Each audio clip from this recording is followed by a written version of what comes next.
Hello dear students, welcome back to my channel physics SPC. Moving charges and magnetism का एक question. The magnetic field at the centre of wire loop formed by two semi circular wires of radii r1 2 pi metre and r2 4 pi metre carrying a current 4 ampere as figure on below. Alpha ये magnetic field रखा है centre पर हमें, है ना। शुरुआत में बोला सेंटर पर मैग्नेटिक फील्ड इतना है। द वैल्यू ऑफ अल्फा पूछ रहा है एच, और ये फिगर दे रखा है। देखो इसमें करंट की डायरेक्शन नहीं दे रखी है, तो करंट एक सिंगल वैल्यू दे रखी है, तो ऐसे करंट मान लो, ऐसे मान लो, क्योंकि डायरेक्शन तो पूछ ही नहीं है, अल्फा पूछ रहा है, ये करंट है।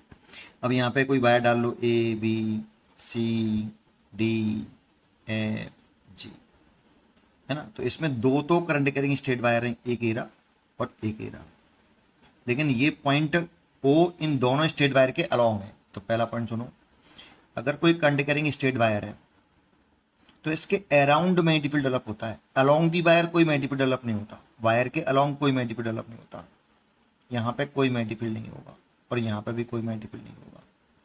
आप चाहो तो इसे बायो-सैवर्ट लॉ लगा लो, एक स्मॉल सेगमेंट ले लो इसमें ऐसे डीएल, और इस वाले पॉइंट पे मैग्नेटिक फील्ड निकालोगे तो डीएल हो गया करंट की डायरेक्शन में ऐसे, और आर वेक्टर भी ऐसे ही हो गया, और डीएल वेक्टर और आर वेक्टर के बीच में एंगल हो गया जीरो, और इस जगह पे देखोगे तो 180 हो जाएगा।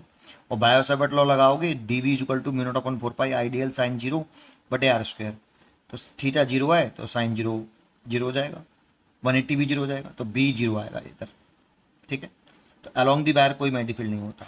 दूसरी बात, कोई भी आर्क ले लो, अगर कोई आर्क है वो सेंटर पर कुछ एंगल बना रहा है, मान लो ये इतना बड़ा ले लेते हैं ऐसे, और ये आर्क करंट कैरिंग आर्क है, और ये सेंटर पे कुछ एंगल बना रहा है थीटा, इसके रेडियस आर है। तो सेंटर पे जो मैग्नेटिक फील्ड होता है वो होता है म्यू नॉट अपॉन 4 पाई आई अपॉन रेडियस इनटू थीटा, लेकिन इंपॉर्टेंट होता है कि थीटा जो होना चाहिए वो रेडियन में होना चाहिए। या तो ये वाला फॉर्मूला यूज करो, या फिर आप एक सर्कुलर लूप ले सकते हो और इसके सेंटर पर मैग्नेटिक फील्ड निकाल सकते हो। इसकी रेडियस आर है, सेंटर पे मैग्नेटिक फील्ड होता है बी बराबर म्यू नॉट अपॉन 4 पाई 2 पाई, अगर नंबर ऑफ टर्न्स लूप में एन माने तो एन आई ओवर आर, यहाँ से इसे काट सकते हो, तो mu naught N I by 2 R. ये सेंटर पर मैग्नेटिक फील्ड है, इसमें एन नंबर ऑफ टर्न्स है। जैसे इसमें सर्कुलर टर्न कितना है, इस वाली में हाफ है, तो एन आवर 1/2 रख सकते हो। या थीटा पुट करना चाहो तो ये सेंटर पे कितना एंगल बना रहा है, ये तो 180 आ रहा है, पाई बना रहा है, पाई रेडियन, तो पाई पुट कर सकते हो, दोनों से सेम ही आंसर आएगा। मैं ये यूज करूंगा, आप चाहो तो एन आवर 1/2 पुट कर सकते हो, ये यूज कर सकते हो। चलिए आइए शुरुआत करते हैं। तो देखो इसकी वजह से मैग्नेटिक फील्ड जीरो, क्योंकि अलोंग दी वायर है पॉइंट हो। इसकी वजह से भी मैग्नेटिक फील्ड जीरो, क्योंकि अलोंग दी वायर है जीरो। इसकी वजह से देखें तो सर्कुलर लूप हो गया, आधा सर्कल हो गया ये। या तो एन की वैल्यू यहाँ पे 1/2 पुट करो तो आंसर आ जाएगा, या एन यहाँ पे थीटा कितना हो गया, सेंटर पे कितना एंगल बना रहा है ये आर्क 180, तो 180 मतलब पाई रेडियन, तो पाई पुट कर लो। तो मैं पाई पुट कर रहा हूँ, इसको सॉल्व कर रहा हूँ। तो B3 इसका मानना हूँ मैं, इस लूप का mu naught upon 4 pi I over R, और रेडियस R1 दे रखी है तो R1 लिख लेता हूँ, और करंट आई, और थीटा हो गया आपका पाई, थीटा हो गया पाई। वैल्यू पुट कर देता हूँ, म्यू नॉट अपॉन 4 पाई, करंट है आपका कितना 4 एम्पियर, तो करंट तो 4 एम्पियर हो गई।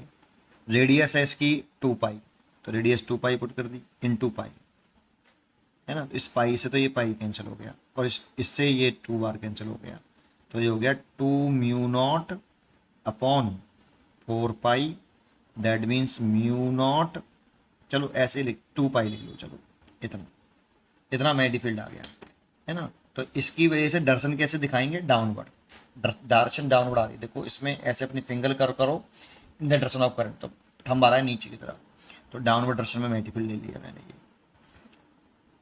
ऐसे इस केस में मैग्नेटिक फील्ड निकाल लो B4, तो म्यू नॉट अपॉन 4 पाई, करंट है इसमें कितनी 4 एम्पियर, डायरेक्ट पुट कर देता हूँ, ये वाला फॉर्मूला लगा रहा हूँ। करंट 4 एम्पियर, रेडियस इसकी R2 है, तो R2 कितना है 4 पाई, और एंगल ये भी 180 डिग्री बना रहा हुआ सेंटर पर, ये वाला 180, तो दैट मीन्स पाई।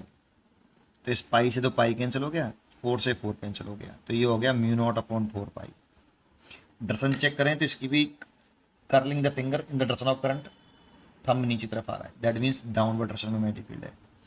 दोनों को देखो, ये तो जीरो है, तो दोनों का नेट मैग्नेटिक फील्ड निकालें तो डायरेक्शन ऐड सेम है, इसलिए ऐड कर लें B3 प्लस B4। तो ये आपका ऐसे लिख लेता हूँ, B3 को ये वाला लिख लेता हूँ, कैलकुलेशन थोड़ा सा आसान हो जाएगी। 2 mu naught upon 4 pi plus उसकी हो गई म्यू नॉट अपॉन 4 पाई, तो ये हो जाएगा 3 म्यू नॉट अपॉन 4 पाई, है ना। वैल्यू पुट कर देता हूँ, म्यू नॉट की वैल्यू हम म्यू नॉट अपॉन 4 पाई की वैल्यू जानते हैं कितनी, 3 इंटू 10 की पावर -7। भाई इन दोनों को जोड़ लिए, 3 म्यू नॉट अपॉन 4 पाई और म्यू नॉट अपॉन 4 पाई मैं जानता हूँ 10 की पावर -7 होता है। अच्छा, ये नेट मैग्नेटिक फील्ड मेरे को दे रखा है अल्फा इंटू 10 की पावर -7, ये दे रखा अल्फा इंटू 10 की पावर -7। देखो इससे ये कैंसिल, तो अल्फा आ गया 3, अल्फा कितना आ गया 3। उम्मीद करता हूँ कि आपको ये जरूर समझ में आया होगा। अल्फा इक्वल टू 3, तो यहाँ अल्फा की वैल्यू 3 ले सकते हो आप। ठीक है, पढ़ते रहिए और खुश रहिए।